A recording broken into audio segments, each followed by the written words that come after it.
ಚಿಕ್ಕದಾದ 60 ವರ್ಷದ ಹಳೆಯ ಸೋರ್ವ ಮನೆಯಲ್ಲೇ 6 ಜೀವಗಳ ವಾಸ.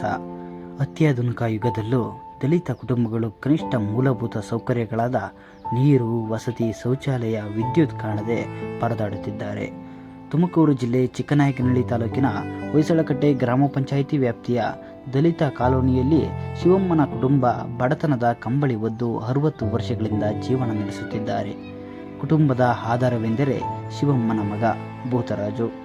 ಕೂಲಿ ಕೆಲಸ ಮಾಡಿಕೊಂಡು ತನ್ನ ಮೃತರಾದ ಅಣ್ಣ ಮತ್ತು ತಂಗಿಯ ಮಕ್ಕಳಿಗೆ ವಿದ್ಯಾಭ್ಯಾಸವನ್ನು ಕೊಡಿಸಿಕೊಂಡು ಬಡತನದ ಬೇಗೇರಿಯಲ್ಲೇ ಜೀವನ ನಡೆಸುತ್ತಿದ್ದಾರೆ. ಬಡತನದ ಕಾರಣದಿಂದ ಸ್ವಂತ ನಿವೇಶನ ಹಾಗೂ ಮೂಲಭೂತ ಸೌಕರ್ಯಗಳು ಈ ಕುಟುಂಬಕ್ಕೆ ಮರೀಚಿಕೆ ಆಗಿವೆ.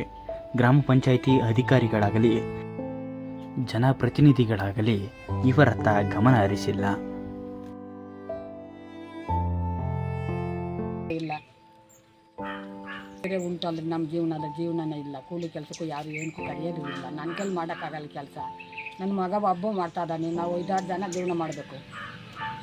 ಎಷ್ಟು ಕೊಡ್ತಾರೆ? ಮನೆಗೆ ವಾಸ ಮಾಡ್ತಾ ಇದ್ದೀವಿ. ಗ್ರ್ಯಾಂಟ್ಗೆ ಏನಾದರೂ ಅರ್ಜಿ ಹಾಕಿದ್ರಾ? ಗ್ರಾಂಟಿಗೆ ಅರ್ಜಿ ಹಾಕಿದ್ದೀವಿ. ನಾವು ಅದೇನು ಕಾಣಲಿಲ್ಲ, ಏನು ಗೊತ್ತೇ ಇಲ್ಲ ನಮ್ಗೆ. ಅದೇನು ಬಂದೂ ಇಲ್ಲ. ಅದು ಯಾರು ಬಂದು ಯಾರೋ ತೀರಿ ಅವ್ರು ಯಾರೋ ಬೇರೆ ಬಂದವ್ರೆ ಅಂತಂದ್ರು. ನನಗೆ ಗೊತ್ತಾಗಲ್ಲ, ನಾನು ಹೋಗಿಲ್ಲ. ನಾನು ನಮ್ಮ ಮಗ ಹೋಗಿದ್ದಂತೆ ಅದು ಏನು ಆತಂಕ ಏನಿಲ್ಲ ಗೊತ್ತಿಲ್ಲ. ಎಷ್ಟು ಸಲ ಹಾಕಿದ್ರಿ ಅರ್ಜಿನ? 2 ಸಲ ಹಾಕಿದ್ದೀವಿ.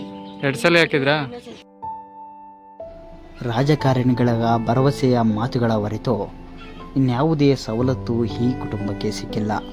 ಇತ್ತ ದುಡಿದು ಶ್ರಮದಿಂದ ಬದುಕು ಕಟ್ಟಿಕೊಳ್ಳುತ್ತಿರುವ ಕೈಗಳಿಗೆ ಬಲ ತುಂಬುವ ಸರ್ಕಾರದ ಯೋಜನೆಗಳಿಲ್ಲ.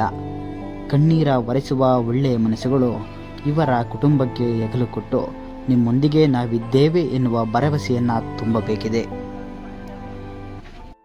ನೊಂದವರ ಮೇಲೆತ್ತಲು ಪ್ರಜ್ಞಾವಂತ ಸಮಾಜ ಕೈ ಜೋಡಿಸಿ ಈ ಥರದ ಅನೇಕ ಕುಟುಂಬಗಳಿಗೆ ನೆರವಾಗಬೇಕಿದೆ.